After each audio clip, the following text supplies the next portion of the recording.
শরিকদের আরও ৯টি আসন ছাড়ল বিএনপি। দুপুরে গুলশান কার্যালয়ে সংবাদ সম্মেলনে দলের মহাসচিব মির্জা ফখরুল ইসলাম আলমগীর জানান, এসব আসনে দলের কেউ প্রার্থী হলে ব্যবস্থা নেওয়া হবে তাদের বিরুদ্ধে। এদিকে নিজ দল এলডিপি থেকে পদত্যাগ করে বিএনপিতে যোগ দিয়ে কুমিল্লা ৬ আসনে ধানের শীষের টিকিট পেয়েছেন রেদওয়ান আহমেদ। এনডিএম থেকে পদত্যাগ করে বিএনপির মনোনয়ন নিয়ে ঢাকা ১৩ আসন থেকে লড়বেন ববি হাজ্জাজ। বিস্তারিত শুভ মাহফুজের আরেকটি রিপোর্টে। বিগত সরকার বিরোধী যুগপৎ আন্দোলনে বিএনপির নেতৃত্বে সক্রিয় ছিল শরিক দলগুলো।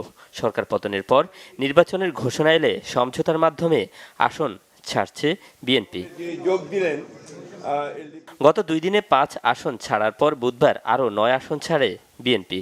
এর মধ্যে বগুড়া 2-এ মাহমুদুর রহমান মান্না, পিরোজপুর 1-এ মোস্তফা জামাল হায়দার, নড়াইল 2-এ ফরিদুজ্জামান ফরিদ, যশোর 5-এ মুফতি রশিদ বিন ওয়াক্কাস, পটুয়াখালী 3-এ নুরুল হক নূর, ঝিনাইদহ 4-এ রাশেদ খান, ঢাকা 12-তে সাইফুল হক, ব্রাহ্মণবাড়িয়া 6-এ জোনায়েদ সাকি ও কিশোরগঞ্জ 4 আসনে মনোনয়ন পেয়েছেন এহসানুল হুদা। বুধবার দুপুরে গুলশানে বিএনপি চেয়ারপারসনের কার্যালয়ে সংবাদ সম্মেলনে দলের মহাসচিব জানান, এসব আসনে প্রার্থী দেবে না বিএনপি। আমাদের সঙ্গে যারা যুগপৎ আন্দোলন করেছিলেন তাদের সঙ্গে দীর্ঘ আলোচনার পরে আমরা যে সিদ্ধান্তগুলোতে একমত হতে পেরেছি সেই আসনগুলো সম্পর্কে আমি আপনাদের জানাচ্ছি। রেদওয়ান আহমেদ এলডিপি থেকে যোগ দিলেন, আমার বিএনপিতে যোগ দিয়েছেন। তার জন্য আমরা কুমিল্লা 7 এই আসনটি আমরা তাকে দেওয়া হচ্ছে। তারা তাদের প্রতিক্রিয়া কেউ করবেন, আর যারা যোগ দিয়েছেন তারা বিএনপির প্রতীকে ধানের শীষে করবেন। তারা তাদের প্রতীক নিয়ে নির্বাচন করে সিদ্ধান্ত নিয়েছেন। সেখানে আমাদের কোনো প্রার্থী থাকবে না।